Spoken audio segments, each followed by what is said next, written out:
KYC के बाद अब केवाईवी आ गया है, यानी कि नो योर व्हीकल। अब सिर्फ नो योर कस्टमर ही नहीं बल्कि अब नो योर व्हीकल भी जरूरी हो गया है।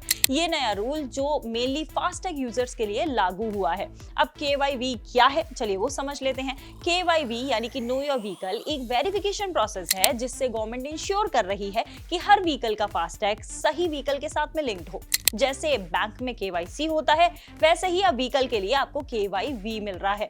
केवाईवी करने से क्या होता है वो भी सुन लेते हैं। सिंपल है, बस कुछ चीजों को आपको अपलोड करना होता है। अपने व्हीकल की जो फ्रंट फोटो है जिसमें नंबर प्लेट और फास्टैग क्लियरली दिख रहा हो वो आपको अपलोड करनी होती है। साइड व्यू फोटो देनी होती है, पूरा गाड़ी का एक साइड से फोटो लेना होता है वो अपलोड करना होता है। फास्टैग के स्टिकर का क्लोजअप फोटो लेना होता है जहां टैग का सीरियल नंबर जो है वो क्लियर हो रहा हो। आरसी यानी कि रजिस्ट्रेशन सर्टिफिकेट जो है उसका फ्रंट और बैक साइड से क्लियर डिजिटल कॉपी आपको अपलोड करना होता है। ये सब अपलोड करने के बाद बैंक या फिर फास्टैग इशूअर जो है वो वेरीफाई करते हैं कि टैग सही है और व्हीकल पर लगा है या नहीं।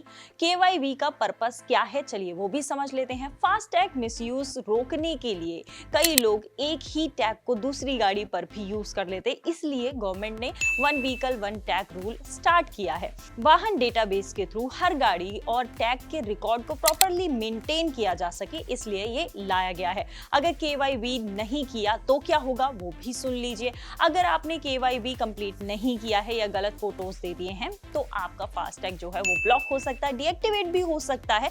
फिर टोल प्लाजा पर आपको टैग जो है वो रिजेक्ट हो जाएगा और आपको डबल टोल भी पे करना पड़ सकता है। आपको क्या करना चाहिए, सिंपल स्टेप्स में समझ लेते हैं। अपने बैंक के जो फास्टैग ऐप है या फिर वेबसाइट पर आपको वहां जाना है। कंप्लीट केवाईवी का एक ऑप्शन आपको मिल जाएगा जिस पे आपको क्लिक करना है। रिक्वायर्ड फोटोज और आरसी जो है वो आपको अपलोड करनी है। सबमिट करने के बाद आपको कुछ समय के लिए वेट करना है, 2 से 3 दिन का समय इसमें लगता है। एक बार अप्रूवल हो गया तो 3 साल तक ये वैलिड रहता है और फिर आपको वापस से 3 साल बाद केवाईवी जो है वो करना पड़ेगा। तो ये है केवाईवी, यानी केवाईसी के बाद अब केवाईवी भी जो है वो बहुत ज्यादा जरूरी हो गया है। तो फटाफट से इस वीडियो को ज्यादा से ज्यादा शेयर कर दीजिए ताकि बाकी लोगों को भी इसके बारे में जानकारी हो सके।